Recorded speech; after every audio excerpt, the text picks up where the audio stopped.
саламатсыздар ма, студенттер? Бүгінгі сабағымыздың тақырыбы геоэкологиялық аудандастыру. Геоэкологиялық аудандастыру дегеніміз адам әрекеті әсерінен өзгеріске ұшыраған әртүрлі өзгеріске ұшырау дәрежесін бағалау нәтижесінде адам тіршілігіне қолайсыз деп саналатын қазіргі табиғи антропогендік геожүйелердің кешенді аудандастырылуын айтамыз. Қазақстанның аумағындағы мүмкіндігінше шектелген экологиялық жүктеме көрсеткіштеріне негізделе отырып, экологиялық шиеленістің 5 деңгейін көрсетуге болады. Яғни, мына суреттен біз Қазақстандағы экологиялық шиеленіс деңгейін бірінші апатты деңгейге, апатты деңгей бізде ашық қызыл түсте берілген, екінші қауіпті деңгей сары түспен берілген, шиеленіскен деңгей күлгін түспен берілген, қанағаттанарлық деңгей жасыл түспен, ал қолайлы деңгей қою сары түспен берілген. Қазақстанның экологиялық қауіпті аймақтарының айқындалуы геожүйелердегі ғылыми қолданбалы тиімді шешуге мүмкіндік береді. Қазақстанның аумағы экологиялық шиеленіс деңгейі бойынша Чигаркиннің ұсынуымен экологиялық тұрғыда 5 деңгей және 47 провинцияға бөлінген. Геоэкологиялық аудандарды ажырату кезінде аумақта белгілі бір экологиялық жағдайдың таралуының үйлесуі мен қатынасы, сонымен қоса өзара ерекшеленетін аумақтың экологиялық жағдайы ескеріледі. Қазақстан аумағы экологиялық шиеленіс деңгейі бойынша атап өткеніміздей 5 деңгейге бөлінген, яғни оны қазақстандық эколог Чигаркин ұсынған болатын. Чигаркиннің ұсынған қоршаған ортаның экологиялық қауіптілік деңгейі. Кестеге назар аударсақ, бірінші бізде апатты деңгей. Яғни апатты деңгей дегеніміз табиғат компоненттерінің қалпына келмейтін өзгерістерге ұшырауы. Яғни ол геожүйелердің бұзылуы 81-100%-ға дейінгі жойылып кеткендігін көрсетеді. Яғни ол балдық шкала бойынша 5 балмен есептелінеді. Екінші деңгей бұл бізде қауіпті деңгей. Яғни табиғат компоненттерінің көпшілігі елеулі, бірақ қалпына келетін өзгерістерге ұшырауы. Яғни геожүйелердің бұзылуы 61-80%-ға дейін болады. 4 балдық шкаламен есептелінеді. Үшінші бізде шиеленіскен деңгей. Шиеленіскен деңгей табиғат компоненттерінің көпшілігі елеулі, бірақ қалпына келетін келеңсіз өзгерістерге ұшырауы. 41-60% геожүйелердің бұзылуы 3 балдық жүйемен есептелінеді.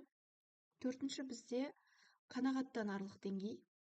Қанағаттанарлық деңгей табиғаттың құрамдас бөліктерінің қалпына келуінің жеңіл өзгерістерге ұшырауы.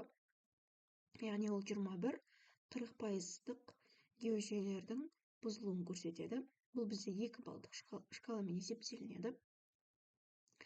Бесінші қолайлы деңгей, яғни ол ешқандай да келеңсіз экологиялық өзгерістерге ұшырамаған. 0 және 20%-лық геожүйелердің бұзылуын көрсетеді. Ол 1 балдық шкаламен есептелінеді.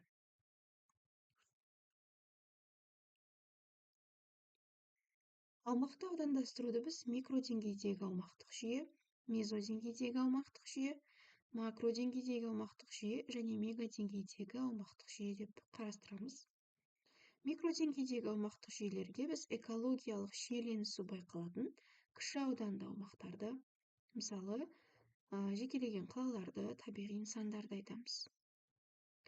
Мезодеңгейдің аумақтық жүйесі мемлекеттік физикалық географиялық аудандар мен елдерді жатқызамыз.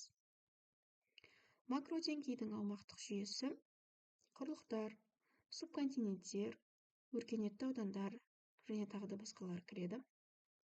Ал мегадеңгейдегі аумақтық жүйе жаһандық түрде жер шарын атап өтсек болады. Факт бойынша қызықты ақпарат. Сахель, яғни Африкадағы геоэкологиялық аудан Атлант мұхитынан Эфиопияға дейінгі ені 400 км болатын Сахараның оңтүстігіндегі кең байтақ табиғи зона, Сахель шөл зонасынан саваннаға ауысатын шөлейтті ауыспалы зона. Яғни оның жазы ылғалды, кезең ұзаққа созылмайды. Түскен жауын-шашыны 80-90% буланып кетеді. Құрғақшылық бізде 8-10 айға дейін созылады. Экологиялық мәселенің негізгі себебі мемлекеттің кедейлігі және экологиялық салдарға немқұрайлы қараудан туындайды. Африка елдерінде лас өнеркәсіп орталықтары көшірілуде. Тұрғындарды азық-түлікпен қамтамасыз ету үшін жерлерді өңдеуге, малдың санын өсіруге күш салынуда. Ғасырлар бойы негізгі шаруашылықтың түрі көшпелі және жартылай көшпелі мал шаруашылығы болған. Малды ылғалды жыл мезгілінде солтүстігінде, ал құрғақ жыл мезгілінде оңтүстігінде бағады. Жерді осылай пайдаланудың салдарынан 20 ғасырда экологиялық тепе-теңдіктің бұзылуы, шөлдену процесінің оңтүстікке жылжуы орын алған. Яғни шөлденудің көлемі артқан, жыл сайын 10 километрге дейін. Яғни бұл процестің негізгі себебі құрғақшылықтың ұлғаюы. Яғни біз геоэкологиялық аудандастыру бойынша Африкадағы шөлейттенген, қайта қалпына келмейтін, өзгеріске ұшыраған аумаққа тоқталып өттік. Яғни қорытынды бойынша аумақтың геоэкологиялық аудандастырылуы бұл белгілі бір аумақтың кеңістіктегі орнына сәйкес мақсатты түрде экологиялық мазмұндар ортақ және өзіндік сипаттарына сүйене отырып өзгереді. Ондағы нақты табиғат компоненттерін айқындайтын критерийлері негізінде экологиялық тұрғыдан жіктеп, оларды картаға түсіреді және кешенді сипаттама береді. Ендеше тапсырма, бірінші тапсырма, берілген карта бойынша өзің тұратын қала немесе жердің экологиялық аудандастыру бойынша қандай аймаққа кіретінін анықтаңыз. Екінші тапсырма, Қазақстанның ауа сапасының мониторингі, яғни ластану көрсеткіші ең жоғары қалалар Қазақстандағы және не себептен бұл қалаларда ауаның ластану көрсеткіші қауіпті деңгейге жеткен.